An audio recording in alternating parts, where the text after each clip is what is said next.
മലയാള cinema ലോകത്ത് വ്യത്യസ്തമായ കഥാപാത്രങ്ങളിലൂടെ villain വേഷങ്ങൾ ചെയ്തിട്ടുള്ള ഒരു നടനായ സന്തോഷ് കെ നായർ. ഒരുപാട് മലയാള സിനിമകളിലാണ് അദ്ദേഹം അഭിനയിച്ചിട്ടുള്ളത്. എന്നാൽ ഇന്ന് രാവിലെ വളരെ വേദനപ്പെട്ട ഒരു വാർത്ത തന്നെയാണ് ഇന്ന് സിനിമാ ലോകത്തെ നടുക്കിക്കൊണ്ട് പുറത്തു വന്നത്. പ്രമുഖ നടനായ സന്തോഷ് കെ നായർ അന്തരിച്ചു എന്നുള്ള വിവരമാണ് ഏവരെയും ഞെട്ടിപ്പിച്ചത്. അദ്ദേഹത്തിന്റെ ഉറ്റ സുഹൃത്തുക്കൾക്കും സിനിമാ മേഖലയിൽ പ്രവർത്തിക്കുന്നവർക്കും ഒന്നും ഇപ്പോഴും വിശ്വസിക്കാൻ കഴിയുന്നില്ല. പത്തനംതിട്ട ഏനാത്ത് വെച്ചായിരുന്നു ഈ ഒരു സംഭവം നടക്കുന്നത്. സന്തോഷ് കെ നായർ സഞ്ചരിച്ച കാറ് ലോറിയുമായി കൂട്ടിയിടിക്കുകയായിരുന്നു. അപകടത്തിൽ പരിക്കേറ്റ സന്തോഷിനെ ചികിത്സയിൽ പ്രവേശിപ്പിക്കുകയും ചെയ്തു. എങ്ങനെയെങ്കിലും ജീവൻ രക്ഷപ്പെടുത്താമെന്നാണ് കരുതിയത്. പക്ഷേ ചികിത്സയിലായിരിക്കെ തന്നെ സന്തോഷിന് പെട്ടെന്ന് ഹൃദയാഘാതം സംഭവിക്കുകയായിരുന്നു. അങ്ങനെയാണ് സന്തോഷ് മരണത്തിന് കീഴടങ്ങുന്നത്. ഭാര്യയും സന്തോഷിന്റെ ഒപ്പം സഞ്ചരിച്ചിരുന്നു.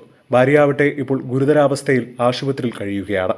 ഇടക്കാലത്ത് സിനിമയിൽ നിന്നുമൊക്കെ വിട്ടുനിന്ന അദ്ദേഹം അടുത്ത കാലത്ത് വീണ്ടും സജീവമായിട്ട് പ്രവർത്തിക്കാൻ തുടങ്ങി. അവസാനമായി കൃഷ്ണദാസ് മുരളി ഒരുക്കിയ സൂപ്പർ ഹിറ്റ് ചിത്രം മോഹിനിയാട്ടത്തിലും താരം ശ്രദ്ധേയമായ വേഷം ചെയ്തിട്ടുണ്ടായിരുന്നു. തിരുവനന്തപുരം സ്വദേശിയാണ് സന്തോഷ് കെ നായർ. അദ്ദേഹത്തിന്റെ വിടവാങ്ങലിന്റെ ഞെട്ടലിലാണ് ഇന്ന് സിനിമാ ലോകം മുഴുവൻ. ഇന്നലെ പോലും കണ്ട് സന്തോഷമായി യാത്ര പറഞ്ഞ അദ്ദേഹം ഇന്ന് രാവിലെ മരണപ്പെട്ടു എന്ന് ഓർക്കുമ്പോൾ തങ്ങൾക്ക് ഒട്ടും വിശ്വസിക്കാൻ കഴിയുന്നില്ല എന്നാണ് അടുത്ത സുഹൃത്തുക്കളടക്കം പറയുന്നത്. അദ്ദേഹത്തിന് ഇങ്ങനെ ഒന്ന് സംഭവിക്കുമെന്ന് ഞങ്ങൾ ആരും കരുതിയിരുന്നില്ല. അനുശോചനം അറിയിച്ചുകൊണ്ട് ഒരുപാട് സിനിമാ താരങ്ങളാണ് ഇപ്പോൾ സോഷ്യൽ മീഡിയയിൽ എത്തുന്നത്.